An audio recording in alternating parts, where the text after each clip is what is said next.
শিশু মুনতাহা আক্তার জেরিনের লাশ উদ্ধার করেছে পুলিশ। সিলেটের কানাইঘাটে নিখোঁজের 7 দিন পর বাড়ির পাশে তার লাশ উদ্ধার করে। মুনতাহা নিখোঁজের পর থেকেই সামাজিক যোগাযোগ মাধ্যমে তার ছবি শেয়ার করে অনেকেই সন্ধান চান, এমনকি পুরস্কারও ঘোষণা করেন অনেকেই। শিশু মুনতাহার সন্ধান চান শোবিজ অঙ্গনের বড় বড় তারকারাও।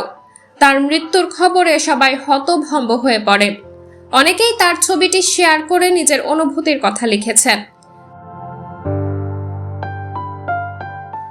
বিনোদন জগতের ছোট পর্দার অভিনেত্রী ও মডেল প্রসূন আজাদ মুনতাহার একটি ছবি শেয়ার করে তার ফেসবুকে লিখেছেন, সকাল সকাল কাঁদলাম, আল্লাহ তুমি দুনিয়াতেই তার বিচার করো। যে এই ফেরেশতার জীবন নিয়ে গেছে তার যেন কবর না হয়। রোববার 10 নভেম্বর ভোরে মাটিতে পুঁতে ফেলা লাশ তুলে মুনতাহার চাচার বাড়ির পুকুরে ফেলার সময় হাতে নাতে গৃহশিক্ষিকার মাকে আটক করেন স্থানীয়রা। এ সময় গলায় রশি পেঁচানো অবস্থায় মুনতাহার লাশ দেখতে পান স্বজনরা। এ ঘটনায় শিশু মুনতাহার গৃহশিক্ষিকা শামিমা বেগম মার্জিয়া, তার মা আলিফ জান বিবি ও নানি কুতুব জান বিবিকে গ্রেফতার করেছে পুলিশ। এছাড়া আরও সন্দেহভাজন 3 জনকে জিজ্ঞাসাবাদ করার জন্য আটক করা হয়েছে। এ নিয়ে 6 জনকে আইনের আওতায় আনা হলো।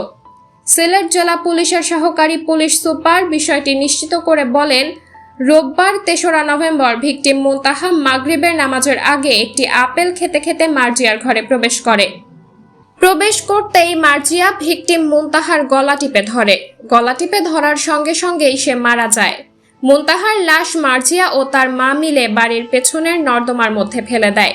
তিনি বলেন, আমাদের জিজ্ঞাসাবাদে মার্জিয়া বলেছে তিনি 164 ধারায় বলতে রাজি আছে বিজ্ঞ ম্যাজিস্ট্রেটের সামনে আদালতে গিয়ে। আমরা প্রথমে মার্জিয়া ও তার মা সহ 3 জনকে গ্রেপ্তার করি। পরে আরও সন্দেহজনক নিজামুদ্দিন ও ইসলামউদ্দিন ও নাজমা বেগমকে জিজ্ঞাসাবাদের জন্য থানায় নিয়ে এসেছি। তাদের আটক করা হয়নি, যেহেতু মার্জিয়া নিজেই স্বীকার করেছে সে ও তার মা হত্যাকাণ্ডে জড়িত। স্থানীয়রা জানান, শনিবার 9 নভেম্বর রাতে সন্দেহজনকভাবে জিজ্ঞাসাবাদের জন্য শিশু মুনতাহার গৃহশিক্ষিকা শামিমা বেগম মার্জিয়াকে থানায় নেয় পুলিশ।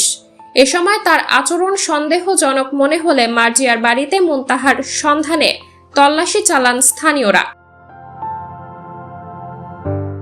রাত 3:30টার দিকে মার্জিয়ার বাড়ির আশেপাশে তল্লাশি চালানোর এক পর্যায়ে মার্জিয়ার মা আলিফ জান বিবিকে অন্ধকারের মধ্যে রাস্তা পার হতে দেখেন।